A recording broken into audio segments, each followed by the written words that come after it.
اگر ایک مہینہ ہم نے اس کو وداؤٹ نشے کے رکھا ہے، اگر جاتے ہی وہ نشہ کرے گا تو وہ ڈاؤن ہو جائے گا، بالکل اس کو مقدار کا اندازہ نہیں ہوگا اور زیادہ پی جائے گا، اور جیسے ہی نشہ کرے گا اس کی باڈی، اس کے لیور، اس کا دل، اس کا دماغ بالکل ویک ہو جائے گا۔ تو اسی لیے ہمارا کام کیا ہے، اس کو فوراً پکڑنا اور نشے سے بچانا۔ اسی طریقے سے جو بندہ 2005 کو اس نے 5 تک نشہ کیا، پھر 1 سال اس نے علاج کرایا، پھر 5 سال کے بعد دوبارہ شروع ہوا، اٹ مینس کہ یہ ہمارے بلڈ میں سرکولیٹ کر رہی ہے شوگر کی طرح۔ ہمیں اس کے ساتھ ساتھ رہنا ہے، لیکن ایک ریمیڈی ہے شوگر میں۔ ریمیڈی کیا ہے؟ اس کی انسولین ہے۔ انسولین کے ساتھ ساتھ اس کی کیا ٹیبلٹ ہے شوگر کی؟ ہماری کوئی ٹیبلٹ انسولین نہیں ہے، ہم آپ کو ٹاپیٹو علاج کر رہے ہیں، ہم آپ کو برین واش کر رہے ہیں، ہم آپ کو سمجھا رہے ہیں، آپ کا دل مضبوط کر رہے ہیں کہ نشہ ایک بیماری ضرور ہے، اس کے ساتھ ساتھ آپ کو رہنا ہے۔ نشہ جب آپ چھوڑ دیتے ہیں اس کے بعد آپ کی کاؤنسلنگ یہاں آ کے آپ دوبارہ لیکچر اٹینڈ کر سکتے ہیں، دوبارہ آپ سینٹر میں جوائن کر سکتے ہیں، دوبارہ جتنے آپ دوست ہیں ان سے رابطہ کر سکتے ہیں۔ اس سے کیا ہوگا، آپ مینٹین رہیں گے۔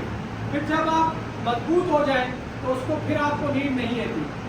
اگر آپ اس سسٹم سے الگ ہو جائیں، ایک چھوٹی مثال دیتا ہوں، اگر سگریٹ پینے والا بندہ ہوتا ہے تو کیا کرتا ہے، اگر وہ پرانا دوست آ جائے 20-25 سال پرانا اور اس کو کہے یار یہ لو سگریٹ پی لو، تو کیا کرتا ہے، لے لیتا ہے، اگر آپ کو دیکھ نہیں رہا ہے سگریٹ پی لو۔ یہ حالانکہ سگریٹ میں نیکٹو کیا ہوتا ہے، نیکٹروجین ہوتی ہے، کیا کہتے ہیں، ہاں نیکوٹین ہوتا ہے، حالانکہ وہ اتنی کشش پاورفل نہیں ہوتا ہے، لیکن پھر بھی وہ انسان کو چارم کرتا ہے، وہ بندہ اس محبت میں 20 سال چھوڑا ہوا دوبارہ پیتا ہے۔ لیکن اگر وہ کاؤنسلنگ کی طرف رہے، اگر وہ ایک سسٹم سے جڑا رہے تو وہ اس سے بچا رہے گا۔ جہاں بھی انسولین جو ریمیڈی ہم نے بتائی کہ شوگر کی کیا ہے، ریمیڈی کیا ہے،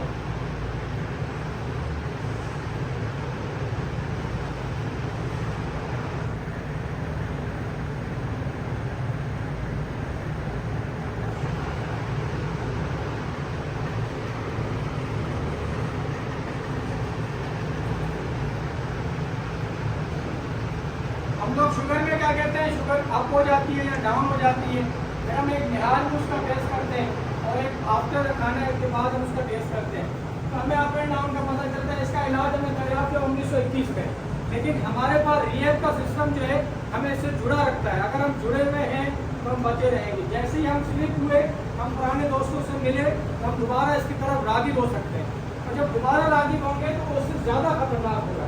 یعنی یہ جو نشہ ہے یہ پروگریسو ہے، بڑھتا ہوا نشہ ہے، رکنے والا کام نہیں ہے کہ ایک دفعہ کیا چھوڑ دیا تو ہمیں ضرورت نہیں ہے۔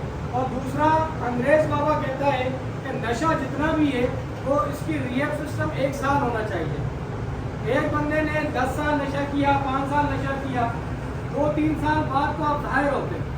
انیشل فیز میں تو کوئی بھی ڈرگ ایڈکٹ ظاہر نہیں ہوتا، جب اس کی چالاکیاں بڑھ جاتی ہیں اور جب اس کی خواریاں بڑھ جاتی ہیں تو پھر وہ ظاہر ہوتا ہے کہ جی وہ تو پتہ چلا ہمارا بھائی کزن رشتے دار کوئی بھی تو نشہ پیتا ہے، لیکن پہلے ہمیں پتہ نہیں چلتا وہ کیا کر رہا ہوتا ہے۔ یعنی 2-3 سال ہمیں ظاہر ہونے میں لگا۔ ایک ہمارے پاس پیشنٹ آیا، اس کی فیملی نے کہا یہ تو 1 سال سے نشہ کر رہا ہے، ہم نے کہا 1 سال سے نہیں کر رہا، یہ مینس کہ 5 سال سے کر رہا ہے، کیونکہ 4 سال یا 2 سال اس کو چھپے ہوئے ہو گئے، 1 سال آپ کے سامنے ظاہر ہوا ہے۔ تو ظاہر ہونا یہ اور زیادہ خواری ہے۔ پرائمری، سیکنڈری اور لاسٹ اسٹیج بہت زیادہ خطرناک ہے۔ لاسٹ اسٹیج کیا ہوتا ہے کہ آپ لوگ گھوڑا، کچرا، گٹر، یعنی وہ کام کرتے ہیں جو انتہائی گرا ہوا کام ہوتا ہے۔ لیکن اب اگر آپ علاج کرا رہے ہیں اور اس دوران آپ کی جسم کے جتنے غیرت کے جراثیم ہیں وہ بحال ہے، اگر آپ کو بولا جائے کہ آپ ابھی گٹر میں ہاتھ ڈالیں تو آپ ڈالیں گے؟ کبھی بھی نہیں ڈالیں گے۔ ہمارے پاس جب ہم نے سینٹر شروع کیا تو فرسٹ ہمارے پاس پیشنٹ تھا در محمد، شاید آپ کسی کو یاد ہو۔ در محمد بھائی کو ہم لوگ قبرستان کے کمر کے اندر سے لے کے آئے، یعنی مردے کو سائڈ پہ کر کے وہ بیٹھ کے نشہ کر رہا تھا۔ جب نشہ کا علاج ہوا، 3-4 مہینے گزر گئے، در محمد بھائی سے ہماری گفتگو ہوتی تھی، 1-to-1 سیشن ہوتا تھا۔